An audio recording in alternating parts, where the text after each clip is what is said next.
Hey everybody, what's going on? I am Greg Sussman, and welcome to a very special edition of the FanDuel Hurry Up. Today, I'm joined by Joe Ranieri of Sports Grid as he takes a look at some betting 101 tips that'll help you become a better wagerer. Joe, how are you, sir? I'm excited. It's a good time of year. It's a fun time of year right now.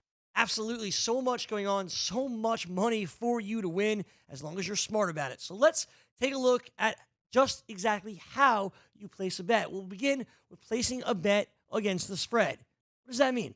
So a spread bet is just simply a bet against the margin of victory. That's really what a spread bet is. For instance, if you had, I don't know, the Kansas City Chiefs taking on the San Francisco 49ers and they were a 3-point favorite, then as long as they won by more than 3 points, that being the Kansas City Chiefs, that's a winning bet. Or the San Francisco 49ers, rather, not losing by at least 3 or more points.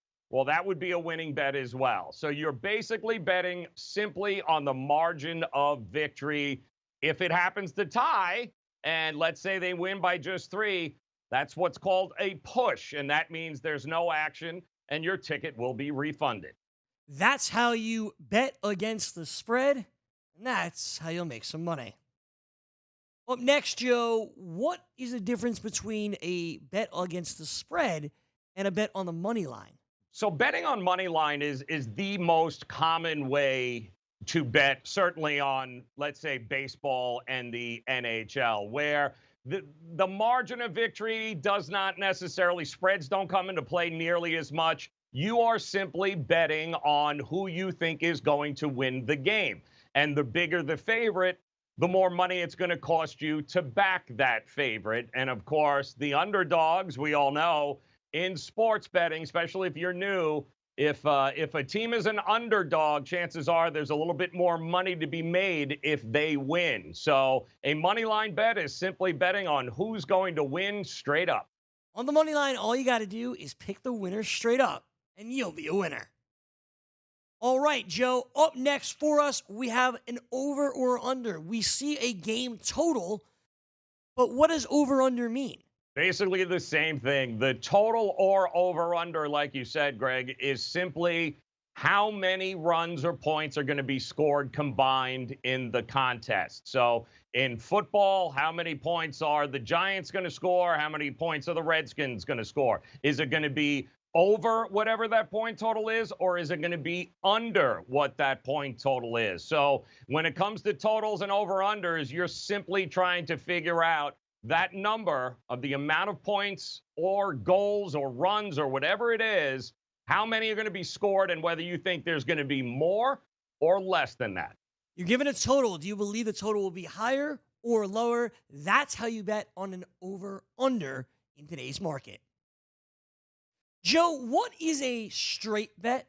Straight bets, you see these a lot when it comes to prop bets or proposition bets, where you are betting something outside of the, like we just said, the spread, the side, the total. You're betting something else. Like, for instance, how many yards will Patrick Mahomes throw for? Will it be over 300 yards or under 300 yards? How many rushing yards will somebody have? How many points will an NBA player score? All of these types of things are very straightforward bets that have to do with that individual player or that individual team that's outside of a side or a total. So no winner or loser in these bets. Straight bets when it comes to proposition bets, that's simply on making the right play for that particular prop bet.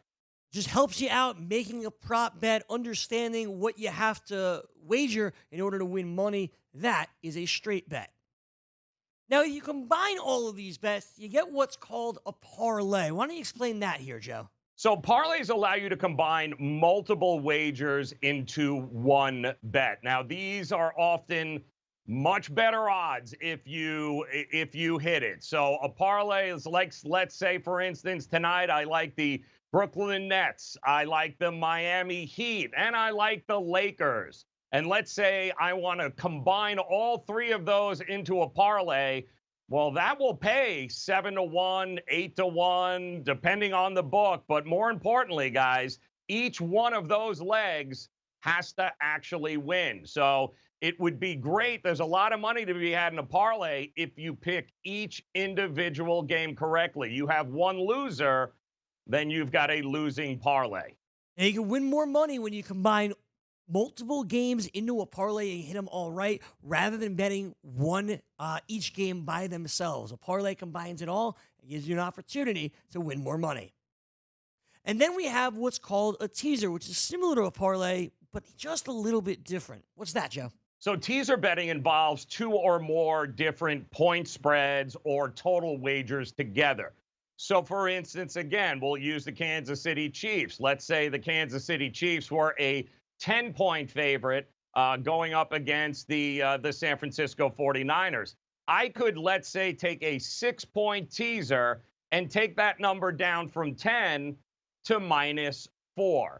And then I can do the same thing for the San Francisco 49ers, is take that +10 and make it a +16. So it allows you to go up or down however many points, 6-point teasers, 7-point teasers. You take that amount of points and you just add or you subtract it to whatever the total happens to be or the spread happens to be for that game. But much like a parlay, you need every bet to hit in order for you to cash. Bigger payouts, a little more risk. That's right. Bigger payouts here when you combine all of these games, but there is the risk there. And of course, when you're teasing games up or down, the amount of money you can win changes as well. So make sure you understand that when you're placing your bets. That's going to do it for us here on the FanDuel Hurry Up. We hope you learned a little bit more about wagering and betting, and hopefully you'll win some money soon. Joe Ranieri, thanks so much for joining me. Appreciate it, Greg. Good luck, guys. Tomorrow we'll be joined by Jim Sonis and Davis Maddock as we take a look at the PGA Tour here for this week. Have a great night. We'll see you tomorrow.